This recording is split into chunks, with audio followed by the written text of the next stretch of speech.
اس مقدس مہینے کی حرمت اور اس کی عظمت سے کون مسلمان ہے جو ناواقف ہو؟ اللہ تبارک و تعالی نے اس مہینے کو پوری امت مسلمہ کے لیے سال بھر کے گناہوں کے کفارے کا اور درجات کی بلندی کا ذریعہ بنایا۔ نبی کریم سرور دو عالم صلی اللہ علیہ وسلم رجب کا چاند دیکھ کر یہ دعا فرمایا کرتے تھے کہ یا اللہ ہمیں رمضان کے مہینے تک پہنچا دیجئے، یعنی ہماری عمر اتنی کر دیجئے کہ ہم اپنی زندگی میں رمضان پالیں۔ وہ مہینہ آنے والا ہے اور اللہ تبارک و تعالی کی رحمتوں کی گھٹائیں برسنے والی ہیں، اس کی پہلے سے کچھ تیاری کرنے کی ضرورت ہے۔ رمضان المبارک کا مہینہ ہر سال آتا ہے اور گزر جاتا ہے، لیکن ہمیں کوشش یہ کرنی چاہیے کہ اس رمضان کے ایک ایک لمحے سے، اس کی ایک ایک ساعت سے صحیح فائدہ اٹھائیں، کیونکہ آدمی غفلت کی حالت میں مہینہ شروع کر دیتا ہے اور باتیں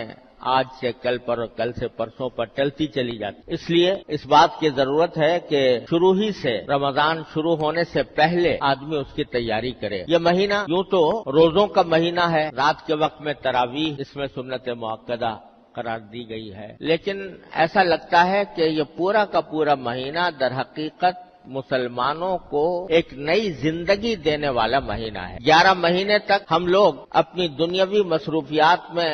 لگے رہتے ہیں اور ان مصروفیات کی وجہ سے بسا اوقات ہم پر غفلت طاری ہوتی رہتی ہے اور اللہ جل جلالہ کے ساتھ جو مضبوط تعلق ہونا چاہیے تھا وہ کمزور پڑ جاتا ہے۔ اس واسطے اللہ تبارک و تعالی نے یہ مہینہ اس غرض کے لیے بنایا ہے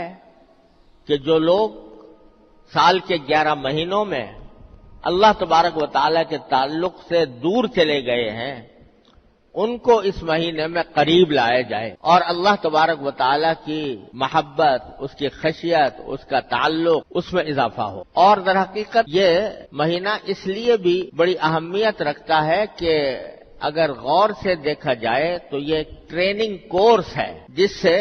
ہر مسلمان کو گزارا جاتا ہے۔ یہ ایک تربیت کا زمانہ ہے، یہ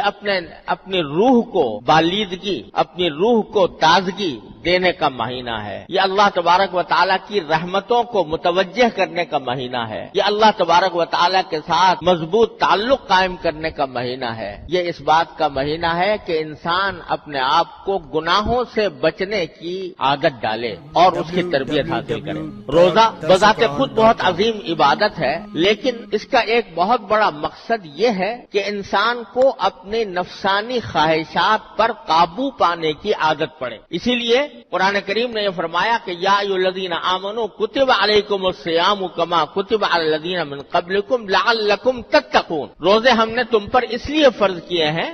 تاکہ تمہارے اندر تقوی پیدا ہو۔ تقوی کس چیز کا نام ہے؟ تقوی اس کو کہتے ہیں کہ آدمی کے دل میں کوئی غلط خواہش پیدا ہو رہی ہے، غلط جذبہ پیدا ہو رہا ہے، دل میں برائی کی امنگ پیدا ہو رہی ہے، برائی کا میلان پیدا ہو رہا ہے، لیکن آدمی اللہ تبارک و تعالی کی عظمت کو، اس کی خشیت کو، اس کے جلال کو مد نظر رکھ کر اپنی اس خواہش کو دبا دے، اپنی اس خواہش کو کچل دے، اللہ کے لیے کچل دے۔ اس کا نام ہے تقویٰ، کہ دل میں خواہش پیدا ہو رہی ہے کہ میں اپنی نگاہ کو غلط استعمال کروں اور اس کے ذریعے کوئی گناہ کی چیز دیکھوں، لیکن آدمی یہ سوچتا ہے کہ میں اللہ کا بندہ ہوں، اللہ تبارک و تعالی مجھے دیکھ رہا ہے، میری ایک ایک نقل و حرکت اس کی نگاہ میں ہے اور کل کو مجھے اپنی ایک ایک نقل و حرکت کا جواب بھی دینا ہے۔ من یعمل مثقال ذرۃ شرا یرہ، ایک ذرے کے برابر بھی اگر میں نے کوئی گناہ کیا تو مجھے آخرت میں اس کا جواب دینا ہوگا۔ یہ سوچ کر آدمی اپنی نگاہ کو روک لے۔ دل میں جھوٹ بولنے کا، غیبت کرنے کا داعیہ پیدا ہو رہا ہے، مجلس جمی ہوئی ہے اور جمی ہوئی مجلس میں غیبت ہو رہی ہے اور میرا بھی دل چاہ رہا ہے کہ میں بھی اس کے اندر کوئی حصہ ڈالوں، لیکن آدمی اس وقت اللہ تبارک و تعالیٰ کی عظمت کو، اس کی خشیت کو، اس کے جلال کو دل میں لا کر اپنے آپ کو اس سے روک لے، تو یہ تقویٰ ہے۔ تو اللہ تبارک و تعالیٰ فرماتے ہیں کہ ہم نے روزے تم پر اس لیے فرض کیے ہیں تاکہ تمہارے اندر تقویٰ پیدا ہو، کیونکہ روزے کے ذریعے تقویٰ کی تربیت دی جاتی ہے۔ وہ اس طرح کہ ہر مسلمان جب روزہ رکھ لیتا ہے اور ارادہ کر لیا کہ آج میرا روزہ ہے، جس کے معنی یہ کہ مغرب کے وقت تک میں نہ کچھ کھاؤں گا، نہ پیوں گا، نہ اپنی جائز خواہشات جو بیوی کے ساتھ پوری کرنا حلال ہوتا ہے وہ بھی میں نہیں کروں گا، یہ ارادہ انسان نے کر لیا۔ جب روزہ رکھ لیا تو کوئی بھی مسلمان ایسا نہیں ہوتا کہ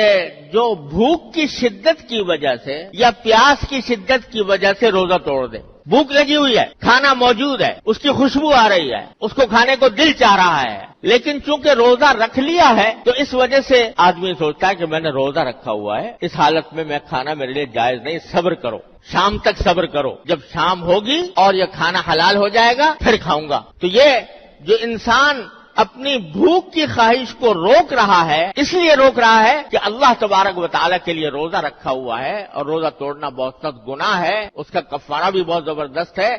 اس واسطے آدمی رک گیا باوجود بھوک ہونے کے. یہ چیز جو اس کو کھانے سے روک رہی ہے، پینے سے روک رہی ہے، یہ در حقیقت اللہ تبارک و تعالیٰ کے عظمت و جلال اور اللہ تبارک و تعالیٰ کی خیشیت، اس کے حکم کا احترام، یہ چیز ہے جو اس کو ان خواہشات پر عمل کرنے سے روک رہی ہے. تو اللہ تبارک و تعالیٰ فرماتے ہیں کہ روزہ ہم نے اس لیے فرض کیا ہے تاکہ تمہارے اندر یہ تقویٰ کی تربیت حاصل ہو تمہیں.